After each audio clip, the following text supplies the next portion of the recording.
comics sections. Dito yung mga dito sa mga comics na ito, mayroong mga CDs. Nalagay ko dito yung mga CDs. Ako nag-decide. Tapos dito yung mga Funko Pops. Tapos ito yung isang super robot na si Getter Robo. Ito din yung poster ni SPD, also known as Deca Ranger. Ito din yung Death Star. Tapos ito si Dairagger, also known as Vehicle Voltron. Voltes 5 na Piggy Bank. The Power Dome, Iron Man. Tapos ito yung kay Daddy, yung Super Sentai. Tapos yung mga character dito na dito sa akin, ako nagbili. Ako nagbili niyan. Yung Ultraman, yung The Legend, the Earth type Ultraman, ako nagbili. Yung Kamen Rider, ako nagbili. Bakit ano yung kuha na yan? What is that signage there? Ay, kasi si Hira kasi naghahawak palagi ng laruan ko. Tapos yung mga Transformers, ito yung kay Daddy, siya nagbili. Ito kay Daddy pero birthday present niya sa akin. Tapos ako nagbili kay Devastator, ako nagbili kay Leo Kaiser. How much is that? Somewhere around 200 or 150. Tapos ito, 3D models ko. Nahanap ko sa websites. Magkano it's? How much it's? Walang price yan. Free yun. Huh? Bakit naging free? Free yung website eh. Download lang. Oh. Tapos ito, merong mga bad guys ng mga Super Sentai Power Rangers. Or Kamen Rider din. If I remove these leader type villains, makikita din yung sa kadamihan. natakpan ko yung mga isang villain group ko na paborito ko, yung Delzar Army. From the printed, 3D printer. Ito, tapos yung Delzar Army, tapos ito. Yung robot na si Gray, the dimensional twisted na green na black na si Cliptor, yung blue girl na robot na si Metal Alice, yung thief na may eyes na si Zamigo Delma. Yan yung tanging characters na 3D model. Even these Decepticon pretenders. About the rest? Some galing kay Daddy eh. Some I guess from Taro Hobbies, some from online, or some from other websites. Yung website, di ba binibili din yun? Yes, kay Daddy. Pero websites na ginagamit ko, 3D model. Which means free. Bakit free? Kasi you look at the for example, Thingiverse. That one is used for 3D model making eh. Free na models. Some of those like these ones kasi galing ito sa Thingiverse. While others like some models that I picked were from my own machine.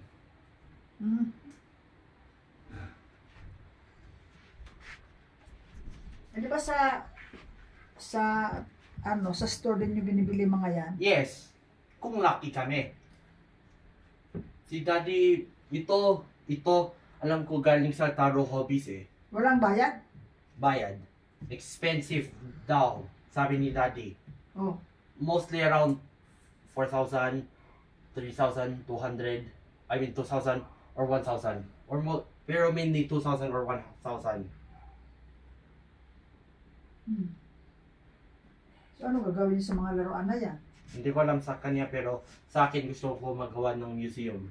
Wow, museum. Kasi nawawala na yung touch ng Super Sentai eh. Pati rin yung Kamen Rider. Nawawala yung touch nila. Malapit na, hindi na sila trendy. Ano ibig sabihin, wala sa uso? Yes. At since wala na yung Power Rangers na sa media, kasi sabi daw ng isang maker nila, yung bagong owner nila, bawal na. Hindi maganda na yung Power Rangers. Pero I doubt that kasi since I heard Disney is owning it back, meron na akong chance para ma-keep mo na ito. Ako ibibinta yan, mahal na. Mahal. Merong mahal na dito. Kagaya ng Go Ranger, 5-Man, Turbo Ranger, Liveman, Maskman, Flashman, Changeman. pa nandito? You can still remember the price of that? Hindi. O paano may binta yan kung hindi mo alam ang price? Nasa search ko gamit yung Google. Oh. Sino pa nandito? Ka-Ranger, Kaku-Ranger, Dai Ranger, expensive din. Ano na kaya yan, mga laruan? Pero I also, oh wait, I forgot to add Go Geiger and Super Robot din. Kanino yung malaki na yan, that wonder?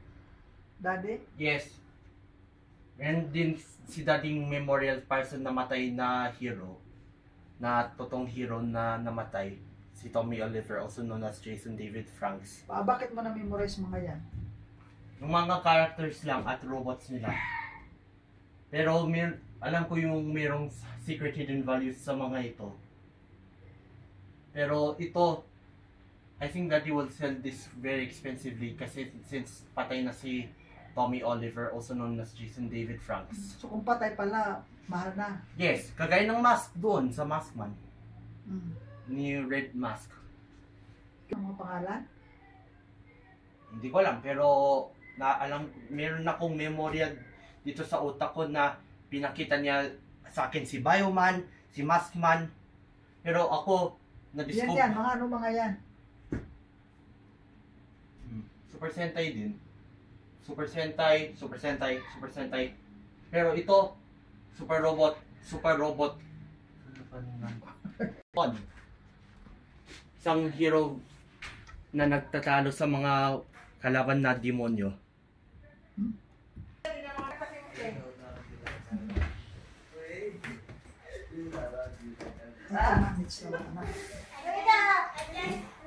First na!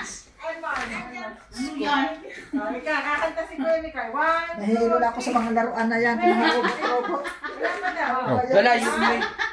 Lola, you might have remembered din si Ay, nako. Shot, di ba? The Ninja Robot. Pwede na itong gawing mga museum itong bahay nyo. Ay, ewan ko kay pwede mo. Diyos ko.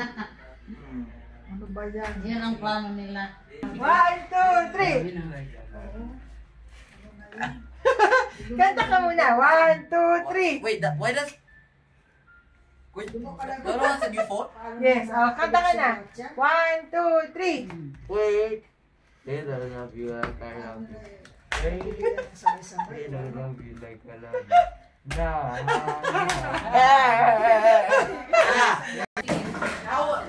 I-charge mo yan kasi. Galit ha? Sige po, pwede po. Ganun para si Ano lang may merienda po dito. Ha? Diba? Practice pala si... Compress na ikaw. In every corner, there's a robot. Yeah, kasi just once, okay? Big Mustin, ano ba yan? Pinapakita ko dyan. Kasi walang ibig. Kasi na ano. Lola wants to. Para pagbalik nito, Yung sa likod din. ay ito na. Wow, para tayo sa aeroplano nito. Kira, you said you're looking for Gridman. Ito, pakita ko muna. Lola, this is Kaya Gridman. pa yung ayaw bitawan ni Jimar to. Paborito ni Hira. Ha? Paborito ni Hira ito, si Gridman. Oo, ang dami pa pala na sa karton. Ito yung mga kalaban ni... Ito na yung kalaban ni Ultraman. Lahat Ano dito. yan? Hindi wala nang paglagyan. Ano, Yes. Jane? Magtayo ka na dito na kumain mo ng ano sa Yung Suboraya Production Toys. Ultraman, Guyford, sino pa? Hiragimi Gridman. Naku, pag Nasa si ilipat mo Gridman. yan, Diyos ko, kadami-dami. Gridman. Alam ko kasi ito eh. May trending na kasi si Gridman eh. Tapos Sing mo yung Gridman, Hira. Oh wait. Gridman, baby, dance. Saan ka hirap dyan? Singit mo na, Hira. Oh. Sing ka Kay na. Lolo. Gridman. Ganon?